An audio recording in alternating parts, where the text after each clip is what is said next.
আমার যদি ক্ষমতা থাকতো তাহলে ডজন খানেক অস্কার আমি এমপি পুত্র ফারাজ করিমকে দিয়ে দিতাম। উনি একজন জাত অভিনেতা। কিসের কিলিয়ান মার্ফি আর কিসের লিওনার্দো ডিক্যাপ্রিও, এদের অভিনয় আমাদের মানবতার ফেরিওয়ালা ফারাজ করিমের অভিনয়ের ধারে কাছে নাই। আমার বিশ্বাস বাংলাদেশ থেকে যদি কেউ অস্কার পায় তাহলে সেটা সর্বপ্রথম ফারাজ করিমই পাবে। আমি জানি না ওনার শিক্ষাগত যোগ্যতা কতখানি সত্যি, তবে উনি যে বিদেশ থেকে বাংলাদেশের মানুষদের কিভাবে 101টা উপায়ে বোকা চৌধুরী বানানো যায় সেই বিষয়ে ভালোই জ্ঞান অর্জন করেছেন। উনি হয়তো ভুলে গেছেন বাংলাদেশের মানুষ এতটাও বোকা চৌধুরী না উনি যতটা বোকা চৌধুরী ভাবেন। কোটা আন্দোলন নিয়ে গোটা দেশের ছাত্র সমাজ যখন রাস্তায় নামলো তখন এই মানবতার ফেরিওয়ালা কিছু বলেনি। ছাত্রদের তাজা প্রাণগুলো যখন লাশে পরিণত হলো তখনও উনি চুপ ছিলেন। অবশ্য ওনার চুপ থাকার যথেষ্ট কারণ ছিল। ওনার বাবা তো আবার সরকারি দলের লোক, সংসদ সদস্য।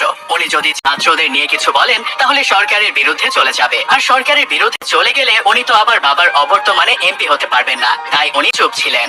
আমজনতা যখন ফারাজ করিমের গায়েবী জানাজা পড়ার প্রস্তুতি নিচ্ছিল তখন উনি দায় সারার জন্য ফেসবুকে একটা পোস্ট করেন, আর ওনার ফেসবুক পোস্টে পাবলিক ওনাকে সাবান বাদেই ধুয়ে দিচ্ছিল। তারপর উনি পোস্ট ডিলিট করে একটা ভিডিও আপলোড করেন।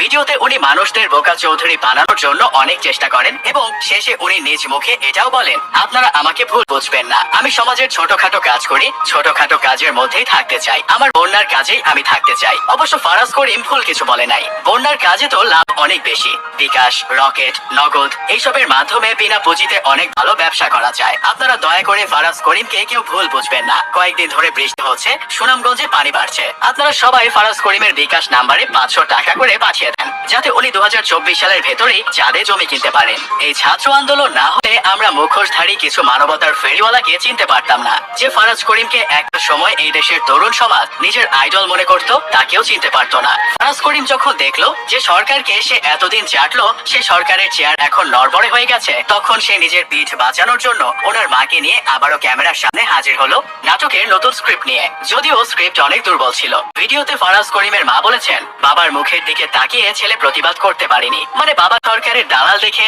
ছেলেকেও দালাল হতে হবে। যখন তরতাজা প্রাণগুলো লাশ হয়ে যাচ্ছিল তখন চুপ ছিলেন, আর এখন যখন দেখলেন একজন সাইদ মরাতে আরো 10 জন সাইদ বুক পেতে দিচ্ছে মরার জন্য, আপনাদের টাইম আউট হয়ে গেছে, তখন মায়া কান্না শুরু করে দিচ্ছেন। নাটক কম করো প্রিয়, আমরা এতটাও বোকা চৌধুরী না। তবে ভাই যাই বলেন, সালমান মুক্তাদির একটা জিনিস, ফারাজ করিম যখন ওনার মাকে সাথে নিয়ে কান্না কান্না খেলা খেলছিল তখন সালমান মুক্তাদির কমেন্ট করেন, আম্মু আম্মু ওরা আমাকে খেলায় নিচ্ছে না। ছোটবেলায় আমাদের খেলায় না নিলে আমরা যেমন কান্না করতে করতে মাকে বলতাম মা ওরা আমাকে খেলায় নেয় না, তেমনি ফারাজ করিমকে যখন আমজনতা সাধু চলিত ভাষায় গালাগালি করছিল তখন উনি হয়তো কেন্দ্রে দিয়ে ওনার মাকে বলেছেন আম্মা আম্মা ওরা আমাকে গালি দেয়। ফারাজ করিম যদি চায় দেশের মানুষ তাকে আবার আগের মতো ভালোবাসুক তাহলে সে সবার আগে ওনার বাবাকে বলুক সরকারের দালালি আর না করতে, ওনার বাবা সসম্মানে পদত্যাগ করুক। আমরা তখন সাধারণ মানুষজন ফারাজ করিমকে ভালো না বাসতে পারলেও ঘৃণা করব না। যাই হোক, শেষমেশ আমি গোলাম হোসেন একটা কাজের কথা কই। গতকাল কুমিল্লায় ঘেউ ঘেউ লীগের বাহিনী সাধারণ শিক্ষার্থীদের নির্মম ভাবে মেরেছে। ওইসব